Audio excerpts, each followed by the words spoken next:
Terima kasih Anda masih bersama kami. Dan untuk Anda pemirsa yang baru saja bergabung, kami akan sajikan kembali 3 berita utama hari ini. Pasar Impres Manonda Palu kembali terbakar Selasa malam.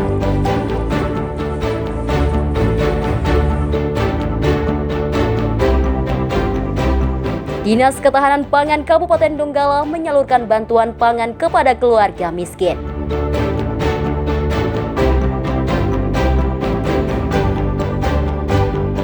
Puluhan mahasiswa berunjuk rasa meminta Gubernur Sulteng mengevaluasi program kerjanya.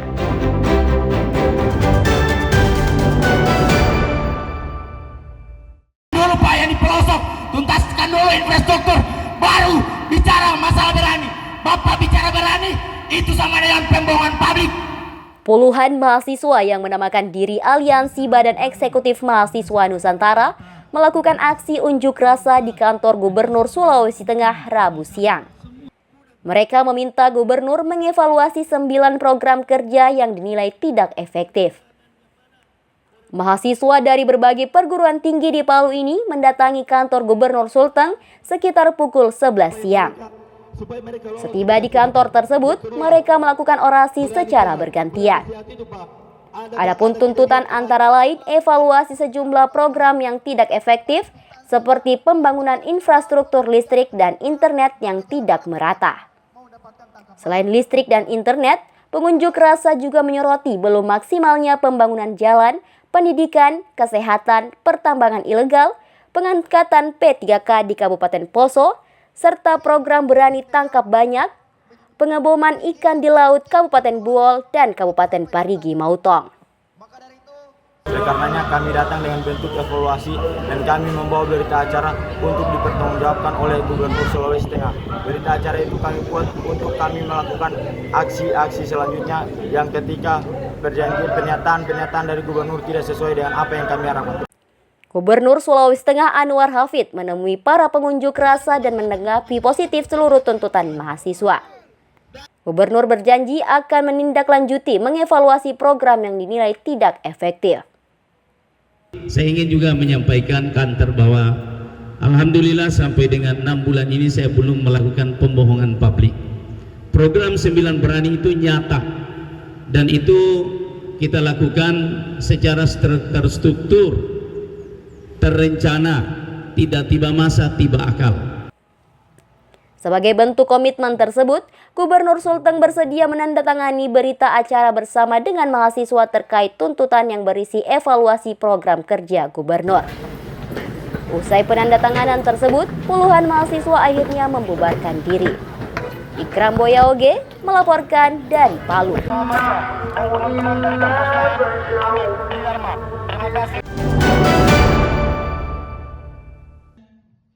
Penyalahgunaan narkotika dan obat-obat terlarang masih menjadi masalah serius dan butuh penanganan maksimal pemerintah. Badan Narkotika Nasional Republik Indonesia mengungkap sebanyak 3,33 juta penduduk Indonesia berusia produktif 15 sampai 64 tahun terlibat penyalahgunaan narkoba. Selain mengejar bandar dan pengedar narkotika, upaya memutus mata rantai juga dilakukan dari kalangan remaja. Usia remaja mulai dari kalangan pelajar maupun mahasiswa masuk kelompok rentan. Dari jumlah penduduk yang terlibat narkoba, sebanyak 312.000 berasal dari kalangan remaja. Upaya meredam laju penyalahgunaan narkoba adalah melalui sosialisasi intensif di masyarakat, kampus, dan sekolah. Seperti yang dilakukan Badan Narkotika Nasional dengan memberikan kuliah umum kepada mahasiswa di kampus Universitas Tadulako, Kota Palu. Materi yang diberikan tentang bahaya laten narkoba. Remaja itu ada 312.000 orang. Cukup dibandingkan dengan 3,3 juta, ya cukup kecil. Tapi ingat, dua fenomena pertama itu ya. Satu adalah rasa ingin tahu, kedua adalah mempengaruhi teman untuk melakukan. Itu kan terjadi di kalangan remaja. Jadi kalau kita melihat 312.000 itu kan kita melihat fenomena darat ukur. Kalau itu terjadi betul-betul fenomena ini, mereka saling mengajak dan lain-lain, artinya tambahannya itu melalui darat ukur. Makanya fokus kita ada di situ. Pemahaman dan wawasan tentang narkoba dianggap penting untuk disampaikan kepada para mahasiswa yang sebagian merupakan kalangan usia produktif.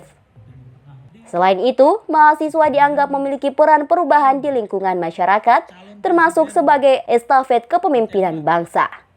Seminar hari ini saya rasa sangat bermanfaat karena tidak hanya penting untuk kita ketahui secara individu, tapi juga perlu kita tahu secara mendalam dan juga kolaborasi dengan kampus. Jadi aktivitas ini bukan hanya melindungi diri kita sendiri, tapi juga melindungi masyarakat secara umumnya di dunia kampus dan juga di masyarakat umum.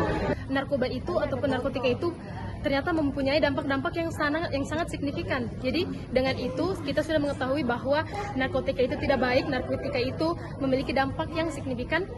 Otomatis kedepannya kita mengharapkan bahwa generasi-generasi yang akan mendatang, khususnya juga kita sekalian Gen Z, itu terbebas dari narkoba. Sosialisasi di kalangan mahasiswa ini bertujuan memutus mata rantai penyalahgunaan narkoba melalui pendekatan pencegahan. Peran mahasiswa dianggap penting untuk terus mengkampanyekan perlawanan terhadap narkoba. Syahrul Cahya melaporkan dari Palu.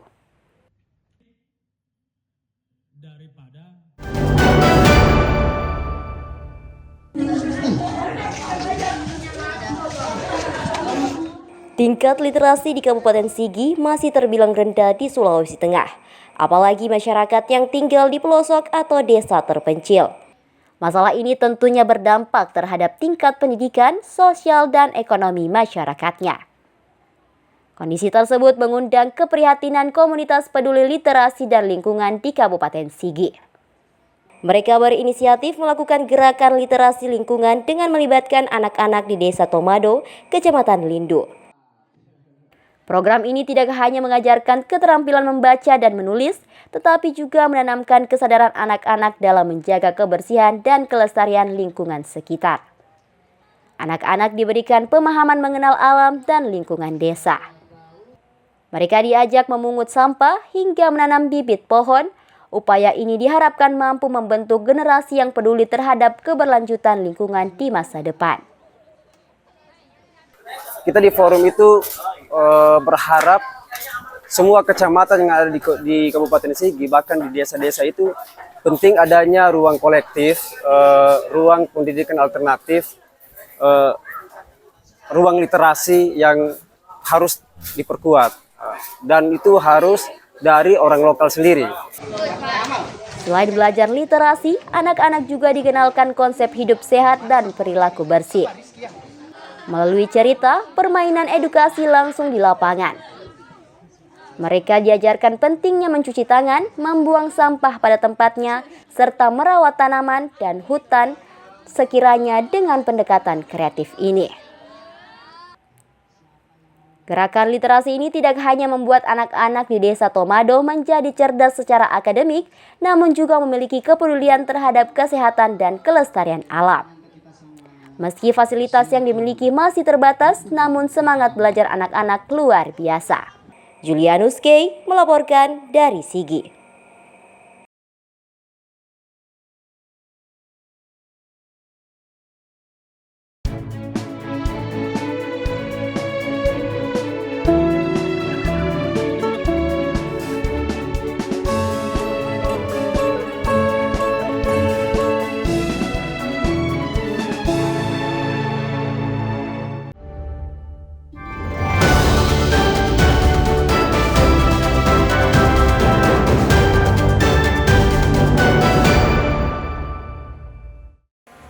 Informasi tadi mengakhiri kebersamaan kita di Berita Sultan hari ini.